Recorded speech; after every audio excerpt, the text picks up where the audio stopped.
Oliver Reed had walked past that alley 100 times, but never like this. Never with a pair of tiny wheels creaking alongside his polished shoes. Never with silence so thick it could suffocate him. His 8-year-old daughter Sophia sat quietly in her wheelchair, her legs still and wrapped in a whereupon blue blanket. Her blonde hair fell over her cheeks, eyes lowered to the pavement as though she had given up waiting for miracles. Oliver hadn't. Not really, but hope had become a cruel word in his world. Since the accident 2 years ago, every doctor, therapist, and miracle worker had taken his money and left him with the same answer: permanent spinal damage. She may live a long life, they'd say gently, but she'll never walk again. His money could move mountains, but not nerves. That's when he heard the voice. "Sir," the boy said from the alley corner, "I know how to make your daughter walk again." Oliver stopped, one hand still on Sophia's wheelchair handle. He turned slowly, expecting to see a scam artist or worse. But what he saw instead was a barefoot child. The boy couldn't have been older than Sophia. He was dark-skinned, skinny, barefoot, and bundled in an oversized coat. His hands were caked in dirt, and one eye looked slightly bruised, but his voice was steady. "What did you say?" Oliver asked. "I said I can help your daughter," the boy repeated. Oliver frowned. "Is this some kind of game? Who put you up to this?" "No one," the boy said. "My name's Marcus.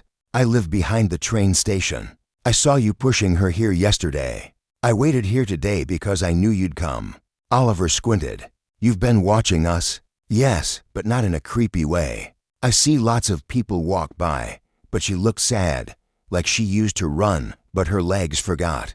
Sophia's head turned slightly. That was more than anyone had said about her since last week. "I've taken her to the best hospitals in the world," Oliver said firmly. "Neurologists, surgeons, even holistic charlatans who claim to move energy with their fingers. There's nothing you can do. But you haven't taken her to my grandmother," Marcus said. "She helped me when no one else would. You're 8. I'm 9 next month." Oliver almost laughed. Marcus stepped closer. "She doesn't take money, only trust. And she never asks anyone to believe, only to try." Sophia looked up at her father. "Please, can we go?" Oliver hesitated. The words "no" and "absolutely not" spun in his head. But so did Sophia's voice, the way it had cracked weeks ago when she whispered, "I hate being this way." He knelt next to her. "If anything feels wrong, we leave. Got it?" She nodded. Marcus smiled, turned, and walked. They followed. The path behind the city was unfamiliar. Tangles of weeds, rusted fences, graffiti on broken brick walls. Sophia winced every time her wheelchair bumped. Oliver almost turned back twice, but Marcus kept glancing over his shoulder, reassuring with a calm beyond his years. They reached the edge of a wooded trail. It didn't look like it led anywhere. "Through here," Marcus said. Oliver sighed. "You do know that if anything happens to my daughter, she'll be fine," Marcus said. "She'll be more than fine." At the end of the trail stood a small cabin built from worn timber and moss. It looked like it belonged in a fairy tale. An old woman stepped onto the porch. Her hair was long and silver, braided with tiny pieces of bark and thread. Her eyes were green, striking and ageless. "I was wondering when you'd bring them," she said to Marcus. Marcus nodded. He didn't believe, but she did. Sophia smiled faintly. The woman knelt before her. "Child, may I touch your knees?" Sophia looked at her father, who hesitated then nodded. The woman placed her hands gently over Sophia's legs. Her eyes fluttered closed and she began to hum a sound soft and low like wind through trees. Sophia flinched. "I felt that," she whispered. Oliver stepped forward. "Felt what?" "A tingle in my toes." The woman opened her eyes. "Her spine is not dead, just frozen, locked in grief. The body obeys the heart more than the brain." "That's not medical science," Oliver muttered. "No," the woman said. "But science doesn't hold your daughter's tears every night." Marcus stepped forward. "Can she try standing?" The woman looked at Sophia. "Only if she wants to." Sophia nodded. The woman moved the wheelchair back and helped her to her feet. Sophia's legs trembled. Oliver stepped forward in panic, but the woman held up a hand. Sophia's right foot moved, then her left. She stood, wobbly like a deer, but she stood.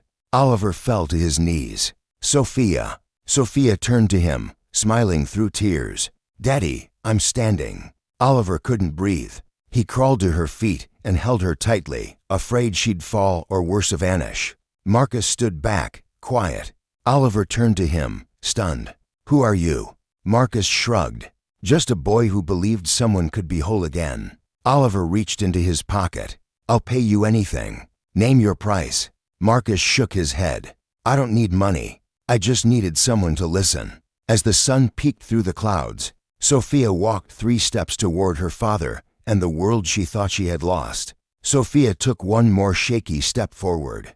Oliver watched, stunned, his hands half raised in the air, unsure whether to catch her or let her walk. She was trembling, yes, and tears spilled freely down her cheeks.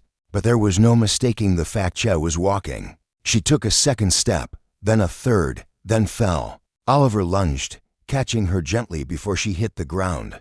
"I've got you," he whispered, his voice cracking. "I've got you." Sophia clung to him, sobbing. "I felt my legs, Daddy. I really felt them." "You did, sweetheart," he said. "You did." The old woman stood silently behind them, her hands folded in front of her like she had seen this before many times. There was no showmanship, no applause, just peace. Marcus crouched nearby, not smiling, not celebrating, just watching.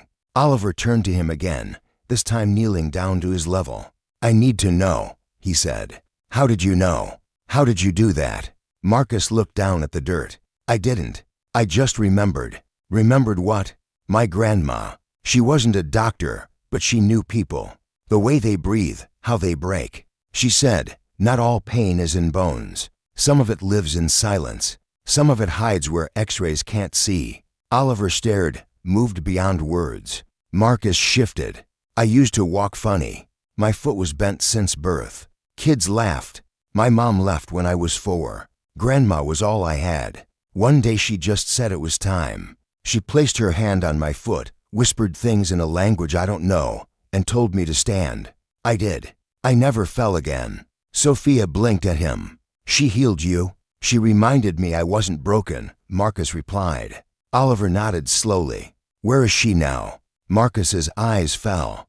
"Gone a year ago. I tried to go into the system, but I ran. They said she was a fraud, that I was making it all up. So I started helping people myself. Only the ones who asked, the ones who really believed." He wiped his nose with his sleeve. "Sometimes I fail, but sometimes I don't." Oliver stood and faced the old woman. "Who are you?" She smiled. "Just someone who listens. Marcus does the rest. But this is something else." "No," she said. "This is the part of humanity most people forgot. That healing doesn't always need pills or wires or surgeries. It sometimes just needs presence." Oliver looked at Sophia. She was now on her feet again, holding the back of the wheelchair, testing her balance. Her fingers trembled, but her eyes were lit with something fierce. "Hope. I want to take you with us," Oliver said to Marcus. "We have doctors, specialists, therapists. I can set you up, give you a future." But Marcus shook his head gently. "My place is here, on the street, in the forgotten corners.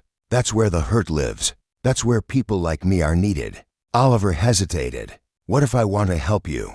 "You already did. You listened. Most don't." He reached into his coat pocket and pulled out a card. It was creased and damp from rain, but legible. "If you ever need me," Oliver said, "for anything, food, shelter, education, you call this number. My assistant will answer, day or night." Marcus took the card, studied it for a moment, then carefully folded it and tucked it into the inside lining of his coat. Sophia turned to him. "Will I see you again?" Marcus smiled. "If you ever forget how to believe, I'll probably be nearby." She grinned, limped forward, and wrapped her arms around him. It was the first time anyone had hugged him in over a year. He closed his eyes and hugged her back. A week later, Sophia stood in front of her school. A crowd of students watching in awe as she walked across the stage, still slow, still with care. But on her own. No wheelchair, no braces. The reporters asked, "What was the turning point?" Sophia simply smiled and said, "A boy who believed I could." That same morning, in an alley 3 districts away, Marcus sat with a new girl who had lost her voice after trauma. He didn't ask for her story. He didn't offer her food. He simply sat beside her and hummed the same tune his grandmother once sang. Because healing doesn't always start with medicine. Sometimes it begins with someone who refuses to walk away.